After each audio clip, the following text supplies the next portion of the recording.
Letters of credit, enabling international trade to function amongst a wide range of counterparties in a large number of jurisdictions.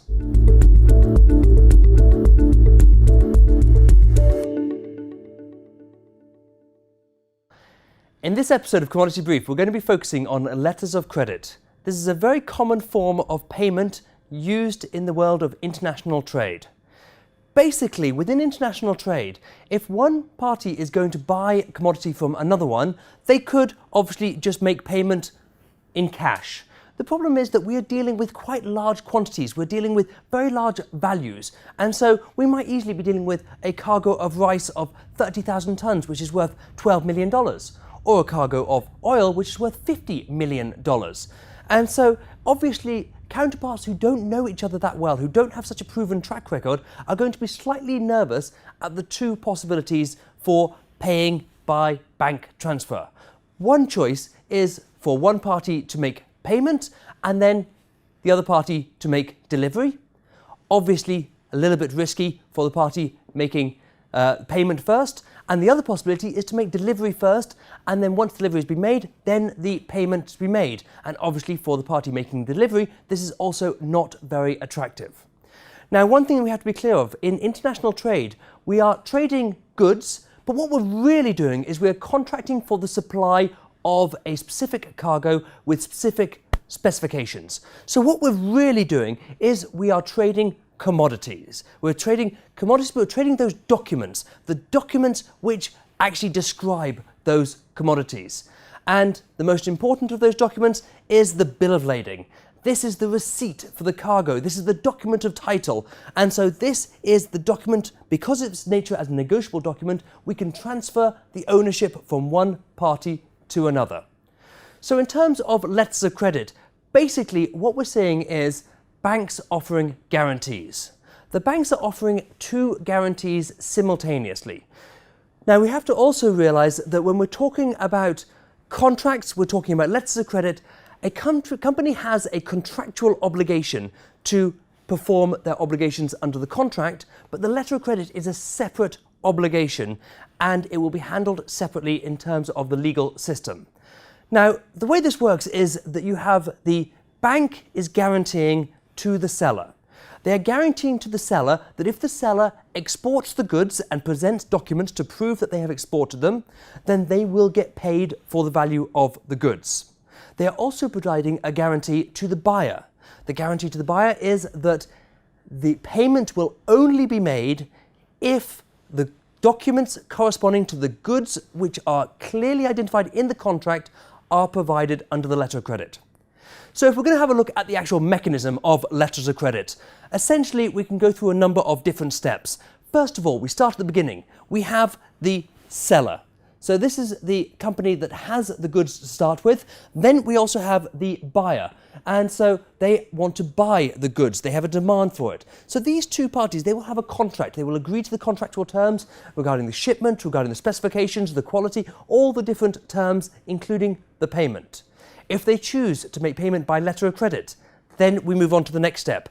And so the next step is the buyer, also known as the applicant, will make an application to their bank to issue a letter of credit.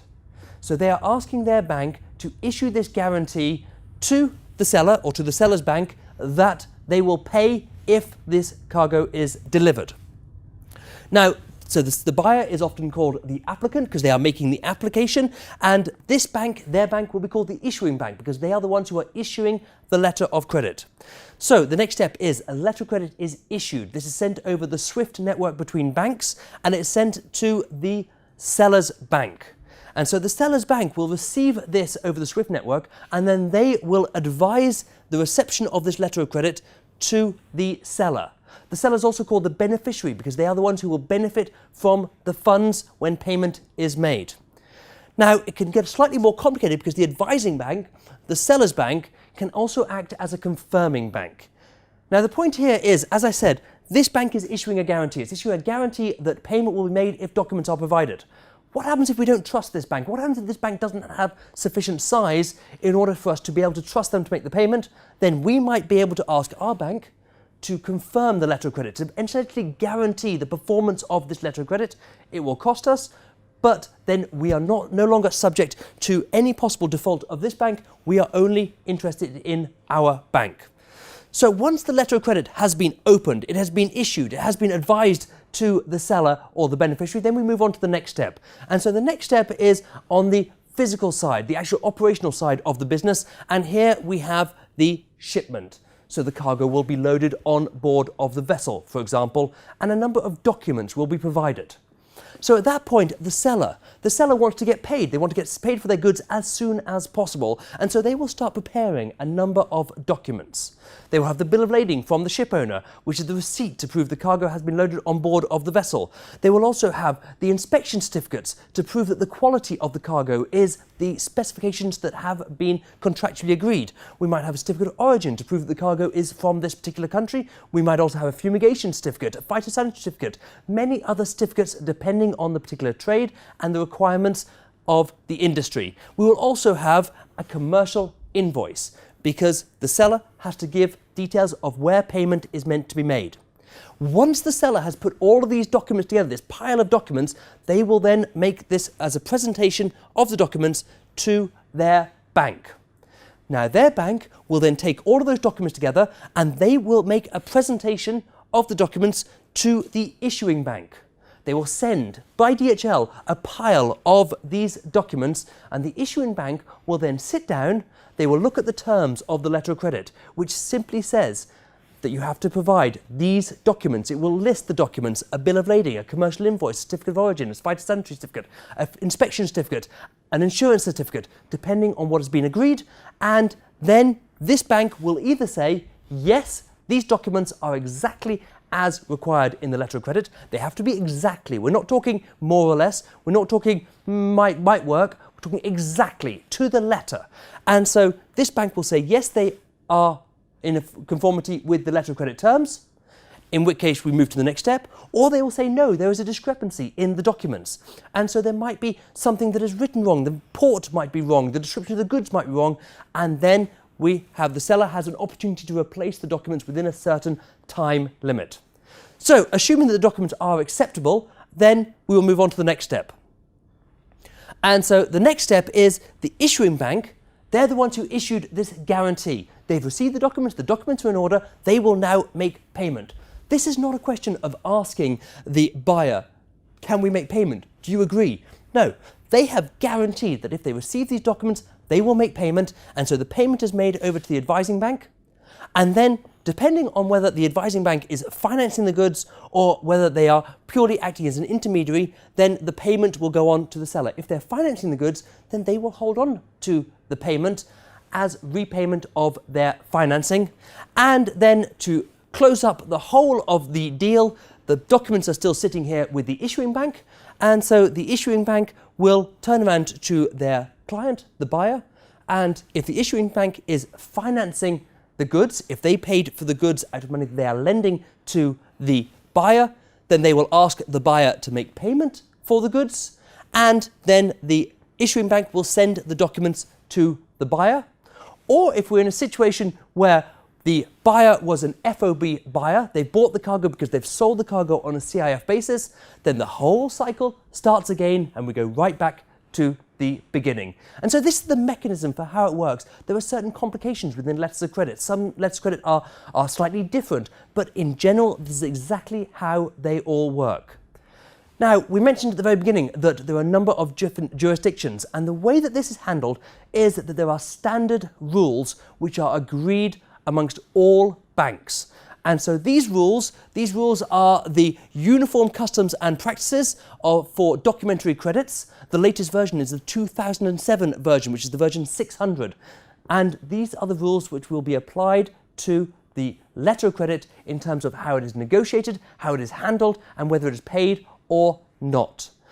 Now, we also have another document, and this is the International Standard Banking Practice document. Now, this essentially is a user guide for the UCP 600 document.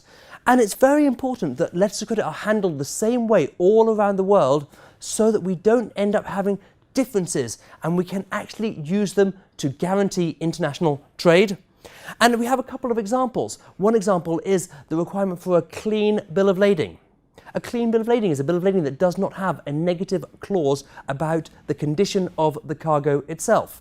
And so say, for example, we have steel. If we have a bill of lading that says rusty steel, then that would be considered a claused bill of lading, and that is not a clean bill of lading. And so it would not be acceptable. So these terms and conditions all lay out these specific points. Another one is that bill of ladings which refer to a charter party are not acceptable unless specifically referenced. Because if they refer to a charter party, they're referring to a different contract, a different set of terms and conditions, which we might not potentially have access to. And one of the most important parts of the letter of credit is the bill of lading itself has to be a shipped document, which basically proves that the cargo has been shipped on board of the vessel. It has not just been received for transportation in the port itself. And so letters of credit, they're quite complicated. We have a number of different types of letters of credit. And so we also have standby letters of credit, which can be used as guarantees. We have other complications in letters of credit. And so we have to be very, very, very careful with using them because they are incredibly useful for guaranteeing that payment will be made. But a letter of credit which calls for presentation of a document which is physically impossible is a waste of time and paper because you cannot get paid under it. So it's so vital when a company that is selling receives the letter of credit from their buyer that they look at the letter of credit and they establish whether they can actually physically provide the documents which are being requested. But as long as it goes smoothly and as long as the parties know what they're doing, it is incredibly useful because then we can guarantee the trade between two trading companies who might not trust each other at all, but are dealing with fantastic amounts of money. And so this basically underwrites the whole principle of international trading and allows it to work between different jurisdictions and different people who don't know each other. So that brings us to the end of this episode of Commodity Brief, looking at letters of credit. We'll be looking at different fundamentals of trading in future episodes. Please click back soon.